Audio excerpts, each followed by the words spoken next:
Hey y'all, it's your girl Dayla. If you're new to my channel, welcome, and if you're not new babes, you already know what the deal is. Welcome back.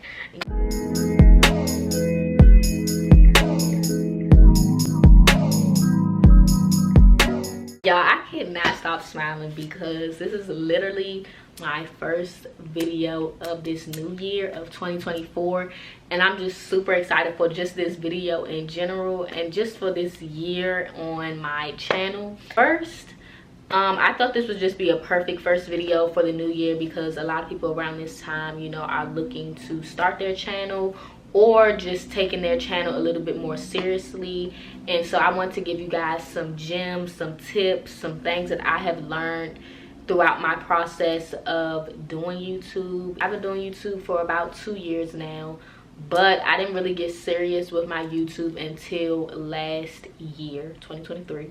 And when I tell y'all I have grown, my channel has grown so much. I'm gonna just tell y'all before we get into it how many subscribers I gained in the last year, so y'all can know, like, I'm not just giving y'all this tea or whatever and this stuff and nothing's happened to my channel because it did. Okay, I gained in the year of 2023 547 subscribers, and best believe next year is going to be, well, this year is going to be even better. But yeah, let's get into this video because I have a lot of information to give you all. Okay. So first thing I'm looking down on my phone because I do have like a whole checklist for you all so I can remember what we're talking about. So a lot of people, when they get on YouTube, they want to start YouTube because they see other YouTubers, and when you start your channel, of course you start off at 0, and a lot of people expect, like, after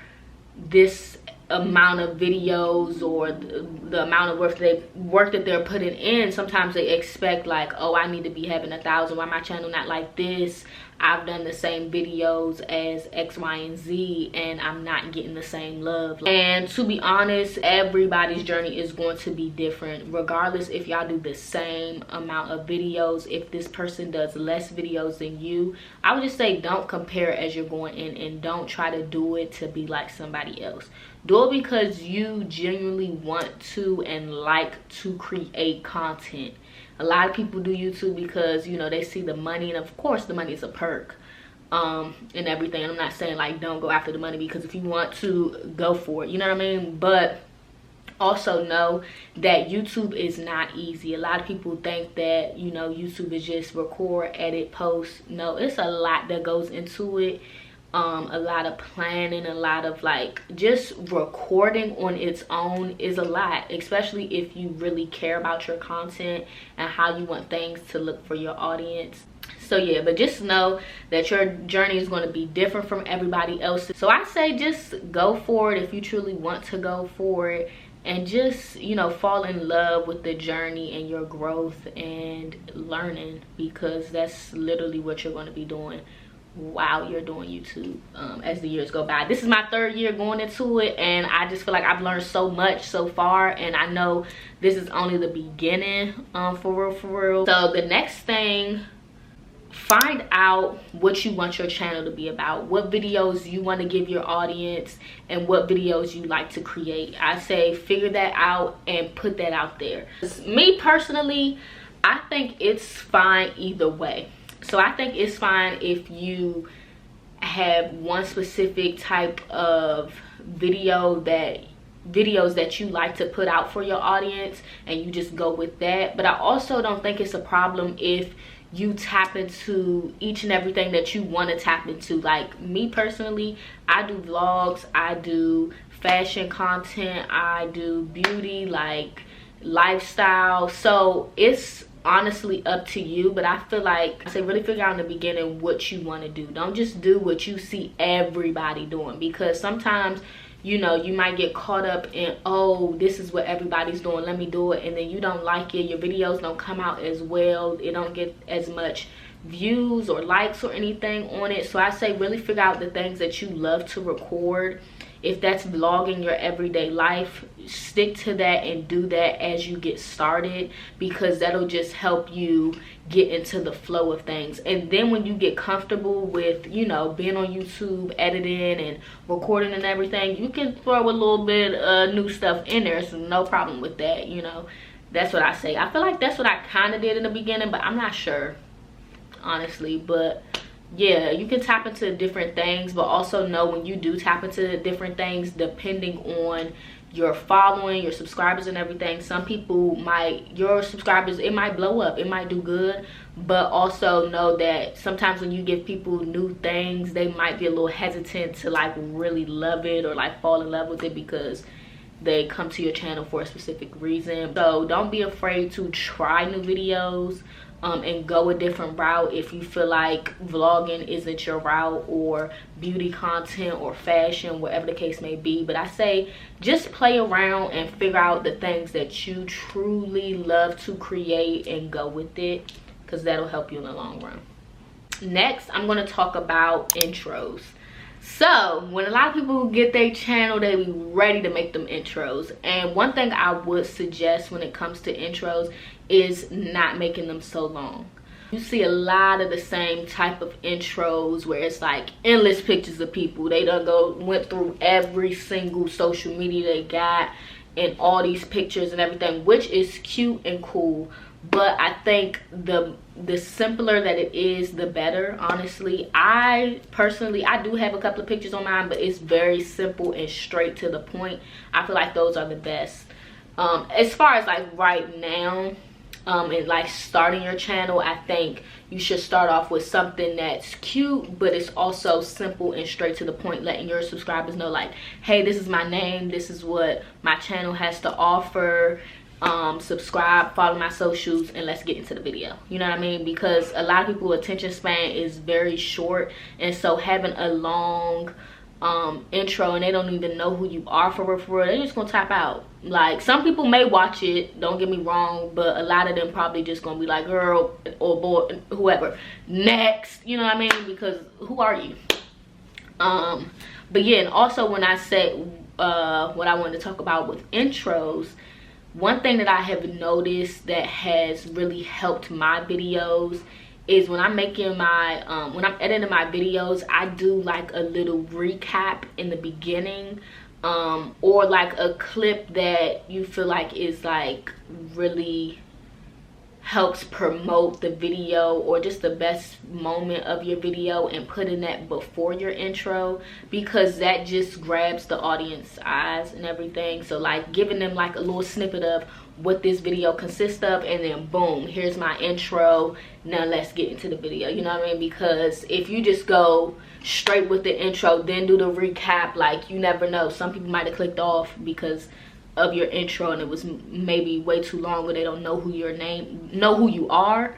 So yeah, I would say do a recap. Try doing recaps before you put your intro or just starting your video, because that helps like reel the people in, get them like, ooh, you know what I mean? And do the good parts of your video, like stuff that's funny, that's entertaining, or like moments that you feel like is really key for that video. Let's say you're doing like a hygiene shopping video. I say like get a video of like all the soaps, your cart, and all that stuff like that, and put that in the beginning, and people that click on it or like is interested in it, they'll see that in the beginning and be like, ooh, let me go ahead and watch that. You know what I mean? And so yeah, do them recaps, because it really brings those people in. Like, you'll see it in your like analytics and everything, and I'll get to that a little bit later. And now we're going to get into thumbnails. I used to struggle with them, because when you're out vlogging or whatever you're doing, you have to remember to take pictures of you doing that specific thing. So if you're doing a vlog like a day in my life and you're going to these stores, take pictures of you in the store, like different aisles in the store that like you might be shopping from, different items that you might have picked up that are good quality pictures. Take your time, y'all. Like, if you out, if you gotta, hold on y'all, I need to take a picture, take the picture, because I do that all the time, okay? But you really have to get good quality pictures and make sure they kind of capture what your video is about. And then yeah, go from there. Make your thumbnail. I make my thumbnails on Canva. It's really a really helpful app, and just play around with it. Like throughout my time of doing thumbnails, like I did not, like if I look back now, I will see, like I'm gonna show y'all. I used to, now that I look back at my thumbnails, I'm like, what was I doing? But I seen when I started to like play around with different thumbnails and change how I did it, and I really enjoyed it. Like, let me show y'all. These are what my thumbnails look like, y'all. And not saying nobody would click on it, but you know, they were different. And then this is when I kind of started using Canva. I really started liking my thumbnails and stuff right here. You really want to capture good pictures, put it in there, play around with it, do different fonts, but don't make it too chaotic or too small to the point where we can't even see what the title might be on the thing, or what, you know, what the pictures look like for real. So you can like put little things like, oh, shopping, and like out to eat with friends or whatever, and make, you know, what the title is bold and stuff like that. But yeah, like really take your time when it comes to taking your pictures for your thumbnail, because that right there is another way to bring people to your video and just to your channel. If they, you got to make sure you love your thumbnail, and is it something that you will actually click on. So keep that in mind, because that's the main thing that like brings people to your video is your thumbnail. That's the first thing they see before they even click on the video. So you gotta make sure those thumbnails are really clickable for the viewer. And also, a lot of people, you know, into the low light and stuff like that, which isn't a problem, but I would say make sure they aren't too dark to the point where we can't even see what the picture is, because I have seen that on YouTube and stuff like that, and I've seen a couple of people do that. Some people, it might work for them, they still might click on it, but I would just say make it visible for the viewer to see what it is that you're actually showing them. Next, we're going to go into editing. So when I first started off with YouTube, I started off with iMovie, and iMovie got me through a lot, but I'm gonna say I switched to CapCut because iMovie is kind of like outdated at this point. Like it doesn't give you the best like transitions and all that stuff, or fonts and stuff. Like it's really just like the same. Maybe it's just the one that I had, but from what I remember, it was kind of like the same thing every time, and I wanted to upgrade my videos, so I switched to CapCut, and I would really recommend it. It's a free app, unless you want to get Pro, which gives you more options and stuff like that, but you can honestly start off with it, just the free CapCut, and edit your videos from there. And when I tell you, you got all the different transitions, fonts, things that you can do, you just have to play around with it as you're editing, and don't be afraid to try new things, okay? Because every video, I feel like when it comes to editing, try something new, try something different that you know want to try out, or you've been thinking about, and see how it goes. Some people might love it, you know what I mean, and some people might not, but it's great to say that you tried it out and everything, and just to see how you like it, because regardless, you want to edit to your liking and also to your subscribers liking. I also heard about Final Cut Pro and stuff like that. Those are a little bit more advanced. I've never purchased it, but a lot of people that, I mean, I've heard some people say like they got that, but they ended up going to CapCut. So I don't know, like you can figure it out on your own what software works for you, but that is the one that works best for me for right now. So yeah. And then when it comes to editing, you can edit on literally anything, your computer. That's what I edit on. I know a lot of people edit on an iPad. That's kind of like, I want to try editing on an iPad because I feel like it's just like a bigger phone, and you got the pen, so it's just a little bit more easier. But You know, the computer I love as well. I've really gotten used to editing on a computer, so that's just what works for me. And of course, you can always edit on your phone. I personally never edited on my phone because it's just too small, and bringing my stuff from my camera to my phone, it just, I know it's not gonna be enough storage for me, so that's why I don't really do my phone when it comes to editing. But yeah, you can still do it to start off, and then if you want to upgrade to something else, you can always do that. Now let's get into recording.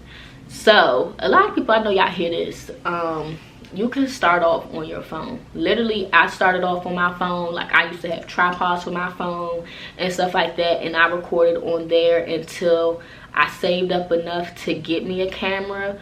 But a lot of these new phones, y'all, their cameras are like the Canons, the Sonys, and all these expensive cameras. So if you do invest in a good phone and start, you know, make sure you got storage, because that'd be the thing for me. The storage, it takes up a lot of storage when it comes to recording on the phone.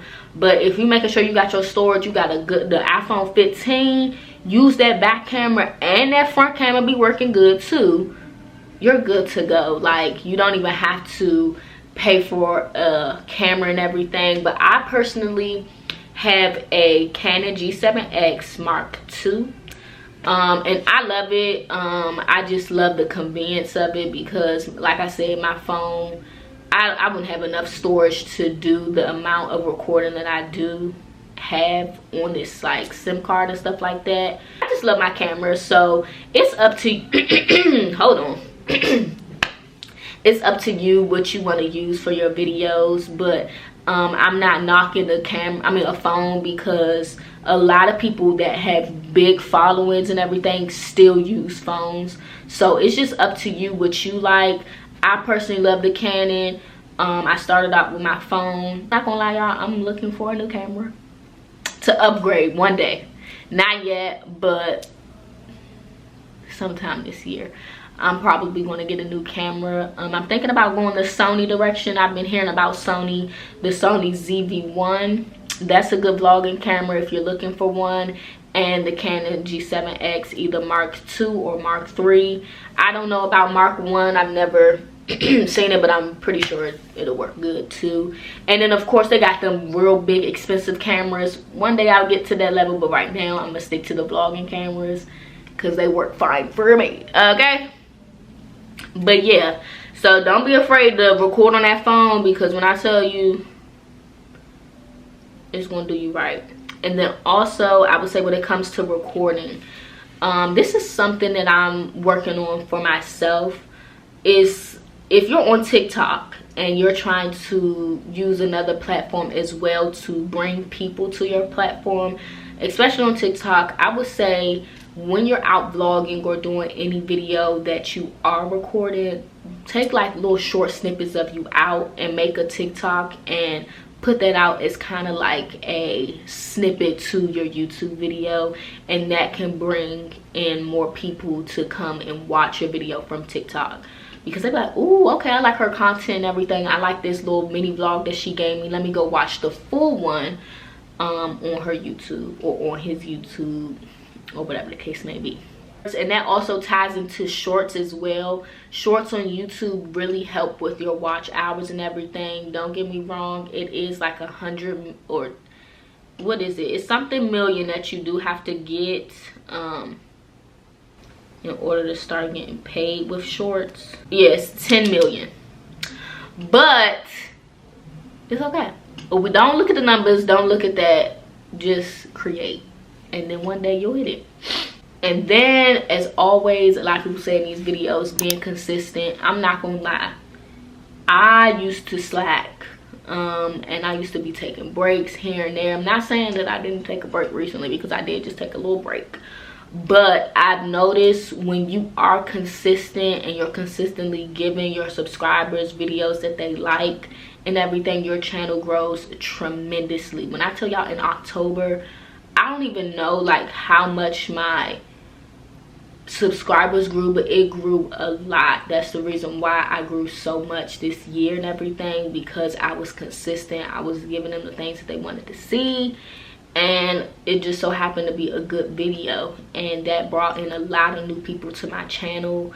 And yeah, so just being consistent with your content and making sure you're watching and looking at your analytics and seeing what people like, that'll be helpful for you when it comes to like planning out your content and what your next video will be. So you'll know like what kind of range and area you need to be in for your next one. And then that also ties into my last point, and that is planning and coming up with a content schedule that works for you. When it comes to YouTube, y'all really have to plan.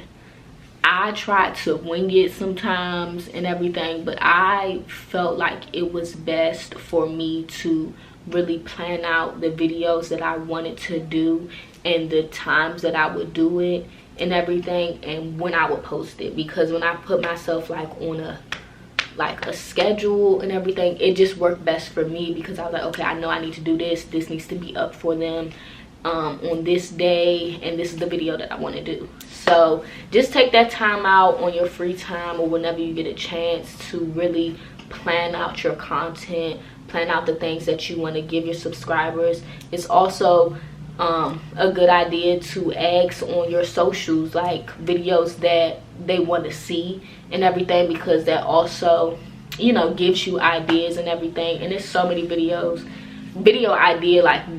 out here that you can go look up and see. And also you know, look at people that you do watch and everything and see what they posting. Not saying copy it, no, I'm not saying that, but that can give you inspiration as to what direction you might want to go in, or you know, give you some ideas that you haven't thought of.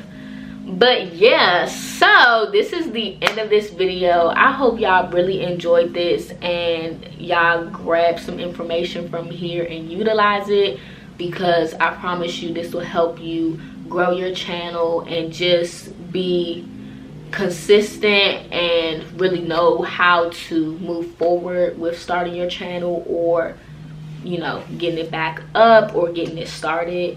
But yeah, don't forget y'all to go ahead and follow me on all my social medias at Strader. Subscribe if you haven't subscribed already.